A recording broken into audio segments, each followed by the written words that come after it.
യേശുവിൽ സ്നേഹമുള്ള സഹോദരങ്ങളെ, ഇന്നത്തെ നമ്മുടെ ചിന്താവിഷയം വിശുദ്ധ ലൂക്കോസിൻ്റെ സുവിശേഷം 8-ാം അധ്യായം 16 മുതൽ 18 വരെയുള്ള തിരുവചനങ്ങളാണ്.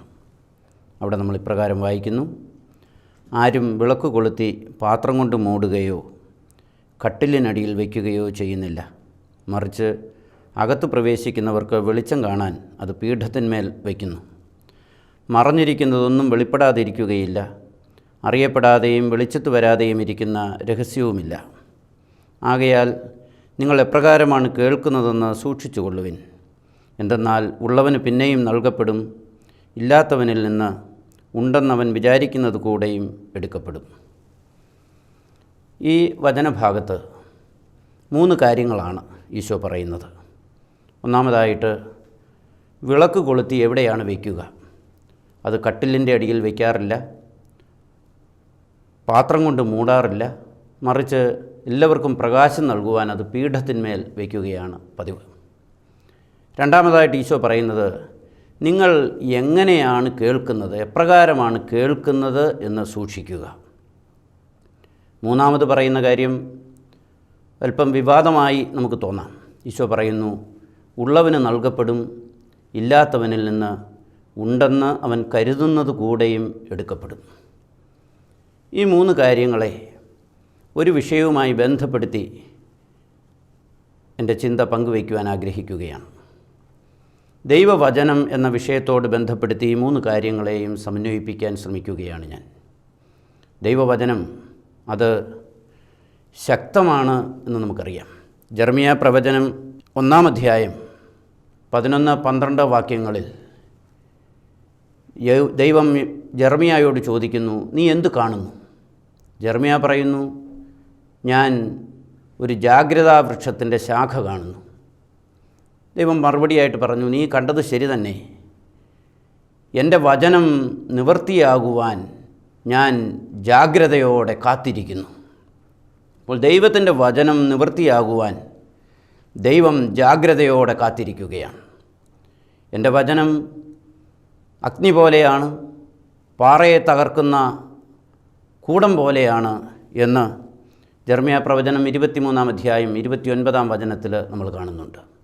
ഈ ശക്തിയേറിയ വചനം അത് ദൈവീക രഹസ്യത്തിൻ്റെ വെളിപ്പെടുത്തലാണ്.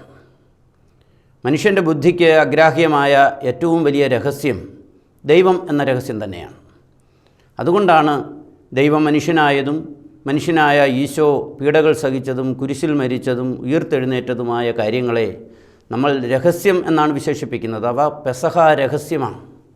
ദൈവത്തെ സംബന്ധിച്ച കാര്യങ്ങൾ മനുഷ്യബുദ്ധിക്ക് അഗ്രാഹ്യമായതിനാൽ അത് രഹസ്യമാണ്. സ്വർഗരാജ്യത്തെ സംബന്ധിച്ച രഹസ്യങ്ങൾ മനസ്സിലാക്കുവാനുള്ള വരം നിങ്ങൾക്കാണ് ലഭിച്ചിരിക്കുന്നത് എന്ന് ഈശോ ശിഷ്യന്മാരോട് പറഞ്ഞു. വിശുദ്ധ മത്തായിയുടെ സുവിശേഷം 13-ാം അധ്യായം 11-ാം വചനത്തിൽ. അപ്പോൾ ഈ രഹസ്യത്തെ വെളിപ്പെടുത്തുന്ന, ദൈവത്തെ ഉൾക്കൊള്ളുവാനും തിരിച്ചറിയുവാനും നമ്മെ സഹായിക്കുന്ന വചനം അത് പീഠത്തിന്മേൽ കത്തിച്ചു വെച്ച വിളക്കു പോലെയാണ്.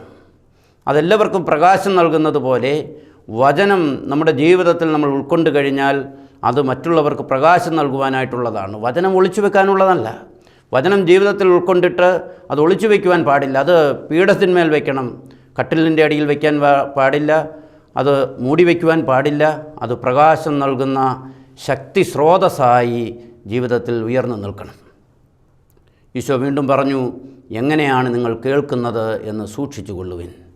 വചനം എപ്രകാരമാണ് നമ്മൾ സ്വീകരിക്കുന്നത് എന്നുള്ളതിനെക്കുറിച്ചുള്ള ശ്രദ്ധ നമുക്കുണ്ടാകണം. ഇത് ശക്തമായ വചനമാണ് എങ്കിൽ, ഈ രഹസ്യം ഉൾക്കൊള്ളുവാൻ പ്രത്യേക വരം നിങ്ങൾക്ക് നൽകപ്പെട്ടിരിക്കുന്നുവെങ്കിൽ ഇത് എപ്രകാരം നിങ്ങൾ കേൾക്കുന്നു.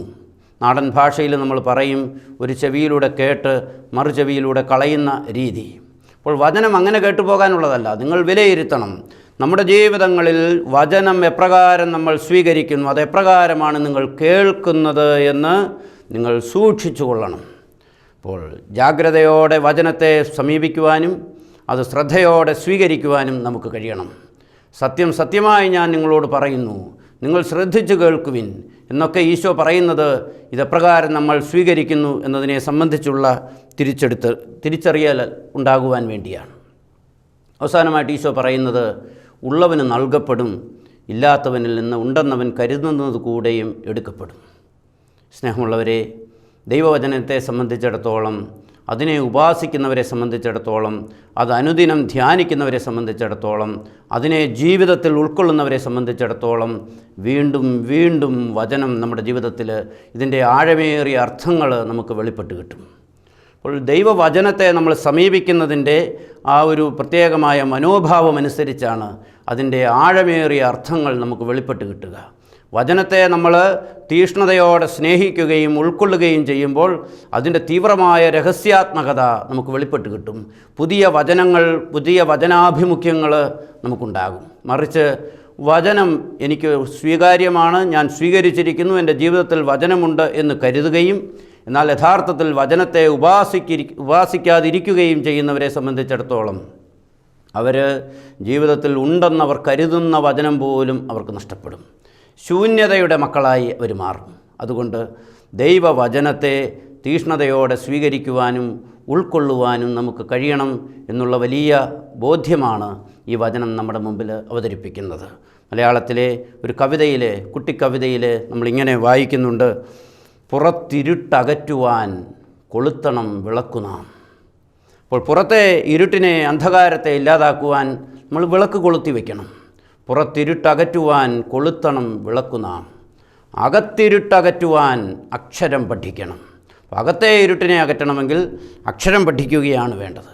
അതുകൊണ്ട് അക്ഷരം പഠിക്കുക എന്ന് പറയുമ്പോൾ ഇവിടെ അക്ഷരമെന്ന് പറയുന്നത് വചനത്തിൻ്റെ ആദിരൂപമാണ്. അതുകൊണ്ട് വചനത്തെ സ്വീകരിക്കുമ്പോഴാണ് ഉള്ളിലെ ഇരുട്ടില്ലാതാകുന്നത്. അങ്ങനെ വചനത്തെ സ്വീകരിക്കുമ്പോഴാണ് വചനം കൂടുതലായി നമുക്ക് ലഭ്യമാകുന്നത്. മറിച്ച് വചനം നമുക്ക് കിട്ടാക്കനിയായി മാറുന്നത് വചനത്തെ നമ്മൾ ഉപാസിക്കാതിരിക്കുമ്പോഴാണ്. അതുകൊണ്ട് വചനത്തെ ജീവിതത്തിൽ സ്വീകരിക്കണം. അത് ജീവിതത്തിലൂടെ അനേകർക്ക് സാക്ഷ്യമായി നൽകപ്പെടണം. മലമുകളിൽ പണിതുയർത്തിയ പട്ടണത്തെ മറച്ചുവെക്കുക സാധ്യമല്ല. വചനത്തെ ജീവിതത്തിൽ ആഴമേറിയ അർത്ഥത്തോടുകൂടി സ്വീകരിക്കുന്നവനെ സംബന്ധിച്ചിടത്തോളം അവൻ്റെ ജീവിതത്തിലൂടെ വചനം സ്വാഭാവികമായി വെളിപ്പെടും. അവൻ ഇടപെടുന്ന മനുഷ്യർക്കെല്ലാം വചനത്തെ പങ്കുവയ്ക്കുവാൻ അവന് കഴിയും. മറിച്ച് വചനമുണ്ടെന്ന് വെറുതെ സ്വപ്നം കാണുകയും യഥാർത്ഥത്തിൽ വചനമില്ലാതിരിക്കുകയും ചെയ്യുമ്പോൾ ഉണ്ടെന്ന് കരുതുന്ന വചനം കൂടി നമുക്ക് നഷ്ടപ്പെടും.